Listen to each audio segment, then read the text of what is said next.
tout autre chose maintenant, avec ce lièvre levé par l'Automobile Club des avocats, le fameux radar tronçon qui calcule la vitesse des conducteurs, non pas sur un point fixe, mais sur un parcours, serait illégal, d'après eux, en tout cas pour l'instant.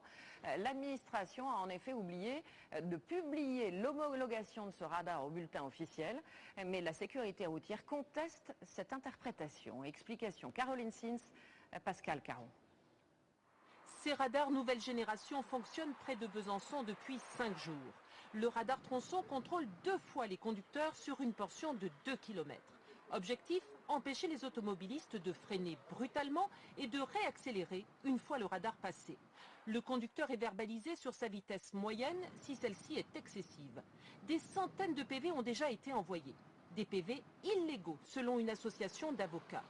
Car si le radar tronçon a bien été homologué, l'État aurait sauté une étape. L'homologation doit être publiée au bulletin officiel. Or, on s'est rendu compte que non, il n'y avait pas eu de publication au bulletin officiel. Donc, les procès-verbaux sont illégaux.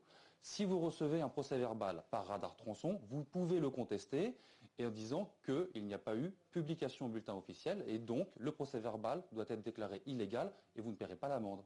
De quoi réjouir les conducteurs verbalisés. Mais la sécurité routière dément ces informations. Dans un communiqué, elle affirme qu'aucune publication au bulletin officiel n'est nécessaire pour valider cette homologation. Donc, les procès-verbaux délivrés par les radars vitesse moyenne sont tout à fait légaux. Une bataille juridique en perspective, car les avocats maintiennent leur position. Les radars sont tous publiés dans les bulletins officiels des ministères pour être mis en service. Aujourd'hui, c'est un manquement, une erreur de la part de l'administration. Une brèche dans laquelle vont s'engouffrer les conducteurs.